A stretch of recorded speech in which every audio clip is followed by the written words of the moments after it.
Bienvenue sur ma chaîne YouTube Une parenthèse, la chaîne où l'on décode ensemble les mécanismes du système nerveux autonome, du traumatisme et de l'attachement. Je m'appelle Wittmann Pauline, je suis éducatrice spécialisée dans les traumatismes de l'enfance et de l'attachement, et si ce n'est pas encore fait, je t'invite à t'abonner pour ne louper aucun épisode. Et aujourd'hui, je voulais qu'on parle un petit peu du sujet des routines.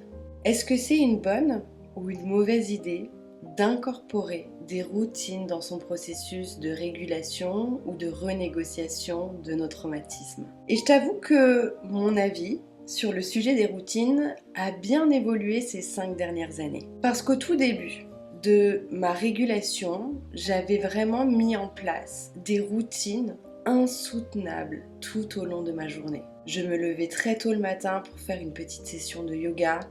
Dès que je ressentais de l'activation, un symptôme, de l'anxiété, je mettais tout de suite en place une routine assez stricte pour éteindre ce que je ressentais dans mon corps. Après manger, c'est pareil, je mettais en place des outils somatiques pour pouvoir continuer ma journée parce que j'étais simplement épuisée. Et le soir, avant de m'endormir, soit je me mettais une petite session de méditation, soit j'essayais de respirer, soit je mettais en place beaucoup de shaking pour décharger toutes les tensions que j'avais accumulées tout au long de ma journée. Et je ne vais pas te dire que ces routines-là n'ont pas fonctionné. Pourquoi ? Parce qu'elles m'ont permise de souffler.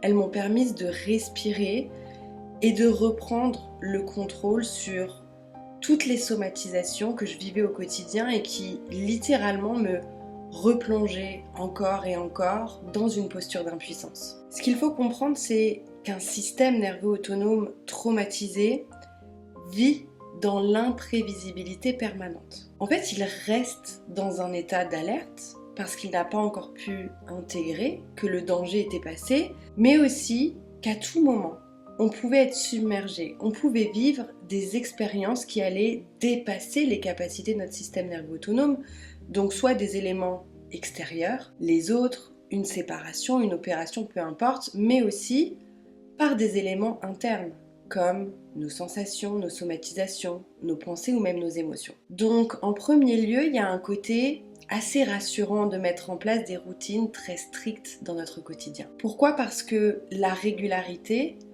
envoie un signal de sécurité, même s'il n'est que temporaire, à notre système nerveux autonome. Donc en fait, on a vraiment ce sentiment de reprendre le contrôle. Maintenant, là où mon avis a foncièrement évolué sur le sujet des routines, c'est sur comment est-ce qu'on va construire la routine et quelle intention on va avoir derrière. Et en général, je t'invite vraiment à regarder les routines que tu mets en place dans ton quotidien. Mais on fait tous et toutes les mêmes erreurs. La première erreur, c'est qu'on va construire mentalement une routine pour les bons jours. Vraiment, moi, je concevais mes routines pas en pensant aux jours où ça allait être plus difficile, mais aux jours où j'avais de la capacité, où j'avais de l'énergie. Donc forcément, je me voyais mettre en place des routines très longues, avec des sessions de yoga, de la méditation, de la respiration. Mais en toute honnêteté, quand on est dans une journée qui est plus compliquée, où on a moins de capacité, où il y a plus d'activation, ces routines-là qu'on a conçues, elles s'effritent et elles s'effondrent. Pourquoi ? Parce que spécifiquement dans ces jours-là, on n'a pas 100% de capacité, on en a peut-être 20 ou 10. Et là, très rapidement, ce qui se passe, c'est que beaucoup de personnes sont dans un procédé du coup de procrastination et de culpabilité. Elles savent qu'elles ont prévu de mettre en place cette routine-là, mais elles ne peuvent pas.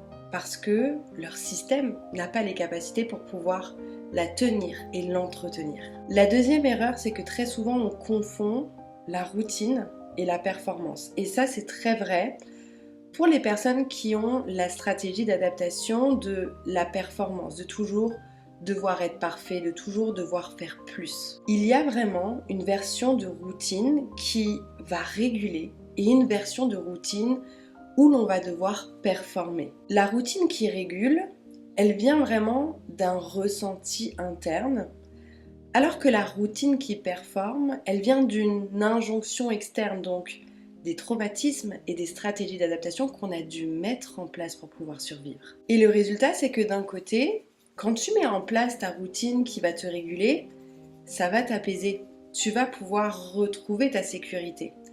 Mais quand tu vas dans une routine qui performe, tu vas retrouver ce sentiment de honte et de culpabilité parce que tu vas avoir la sensation de ne pas avoir bien fait. Et surtout, tu vas finir complètement épuisé. Parce qu'encore une fois, tu vas venir dépasser tes capacités. Tu vas mettre en place une routine pour performer, pour montrer que tu fais bien dans ta guérison, que tu fais quelque chose. Mais par contre, tu vas aller plus loin que ce que ton corps, que ce que ton système nerveux autonome est en capacité de processer, de traverser et d'intégrer. Et enfin, la troisième erreur, c'est que très souvent, on veut en faire trop d'un seul coup. On pense que si on met en place une routine de 45 minutes, et bien tout simplement, on va mieux se réguler et on va mieux avancer dans notre processus de renégociation ou de guérison. Sauf qu'un système nerveux autonome dérégulé n'a pas la capacité pour pouvoir intégrer de gros changements. Il a besoin de petites doses prévisibles. Quand on vient mettre en place de grands changements, en fait, ce qu'on fait, c'est qu'on vient rajouter de la pression sur un système nerveux autonome qui est déjà complètement saturé. Donc il peut y avoir ce petit effet de stress chronique qui se met en place dans notre quotidien. Vraiment, ce qui rend une routine régulante, c'est une routine qui déjà va être courte. Elle ne te prend que quelques minutes. 45 minutes, ça ne sert à rien. Surtout lorsqu'on fonctionne avec un système nerveux autonome dérégulé par un stress chronique ou traumatique. L'objectif, c'est qu'elle passe aussi bien sûr par le corps et pas seulement par la tête, parce qu'aujourd'hui il y a de nombreuses études qui montrent que le traumatisme se loge au niveau de notre système nerveux autonome, de nos réponses de survie, dans nos muscles, dans nos fascias, etc., etc. Que cette routine soit choisie, je fais souvent le distinguo entre le je dois et je veux. Donc là, on vient retrouver du choix lors de ton moment de pause, que tu puisses venir choisir la ressource de sécurité qui te convient. Et finalement, cette ressource de sécurité, elle va pouvoir évoluer, changer. Peut-être que certains jours, tu vas vouloir simplement écouter de la musique, peut-être que tu vas vouloir mettre en place un outil somatique, peut-être que pour toi, tu auras besoin de co-régulation et du coup de contacter quelqu'un de confiance. Peut-être qu'un autre jour, tu vas avoir besoin de passer par les sens, peut-être que tu vas avoir besoin de sortir, de faire une activité manuelle. Il y a plein de choses du quotidien et qui sont totalement gratuites, qui peuvent servir de ressources de sécurité pour petit à petit ramener de la régulation dans ton système nerveux autonome. Ensuite, il faut aussi que cette routine, elle soit flexible. Je te l'ai dit avant, s'il y a quelque chose de trop cadré, une routine que tu as prévue seulement lorsque tout va bien, lorsque tu es à 100% de tes capacités, malheureusement, ça ne va pas tenir. Essaye de prendre en compte aussi les moments où c'est plus difficile, les moments où tu es plus activé, où tu es plus fatigué. Qu'est-ce qui est tolérable pour ton système nerveux autonome lorsque tu vis une activation intense, lorsque tu es seulement qu'à 20% de tes capacités? Et enfin, je te parlais avant de l'intention qu'on va mettre en place derrière nos routines. Parce que très souvent, moi, ce que je voulais faire dans mes routines, avec beaucoup de méditation, de sessions de yoga, une panoplie aussi d'outils somatiques, c'était d'éteindre ce que je ressentais dans mon corps et pas de récupérer de la sécurité et de la capacité dans mon système nerveux autonome. Si tu mets en place des routines pour éteindre ce que tu vis dans ton corps, ça va te calmer sur le moment, ça va t'apaiser sur le moment. Mais tu ne vas jamais faire ce travail de renégociation de tes blessures beaucoup plus profondes. Alors que si tu mets en place une routine pour récupérer de la sécurité, c'est ici que tu vas avoir des changements sur du long terme. Tu vas agrandir petit à petit ta capacité, ta fenêtre de tolérance à traverser tous les agents stresseurs de la vie. Donc l'objectif, c'est vraiment que tu puisses retrouver de la souplesse dans tes routines.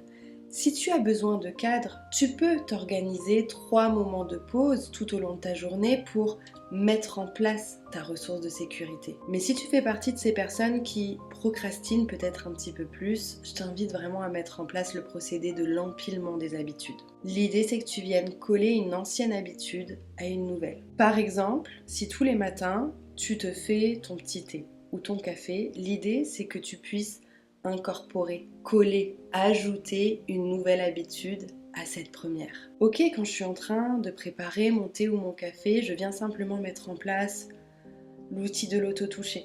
Je viens ramener de la contenance, des limites, de la présence à mon corps. Ça peut être aussi quand tu es en voiture, faire des cycles de respiration. Quand tu es en train de manger, prendre le temps d'observer ton environnement, faire l'outil de l'orientation. Comme je te l'ai dit avant, l'idée c'est petit à petit de recréer un sentiment de prévisibilité qui va se transformer en sécurité. Vraiment, si tu fais partie de ces personnes qui n'arrivent pas à tenir une routine, si tu construis des routines parfaites qui viennent s'effondrer les jours où c'est plus difficile pour toi, j'aimerais vraiment que tu intègres que ce n'est pas un manque de discipline, tu n'as pas besoin de faire plus. C'est simplement ton système qui te dit « Aujourd'hui, je n'ai pas la capacité de faire trop, donc j'ai besoin que ce soit moins. » Et parfois, dans un processus de régulation et de renégociation des traumatismes, le moins est infiniment plus régulant que le trop. Je t'invite à m'écrire en commentaire quelle routine tu mets en place aujourd'hui dans ton quotidien. Et vraiment, quand tu les mets en place, pose-toi la question si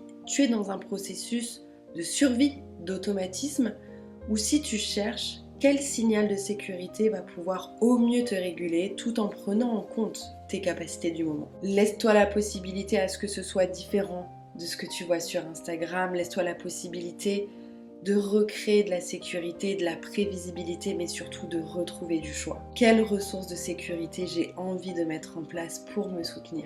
Parce que lorsqu'il y a de l'envie derrière, la routine sera forcément plus régulante. Prends bien soin de toi et on se retrouve très vite pour un nouvel épisode Focus.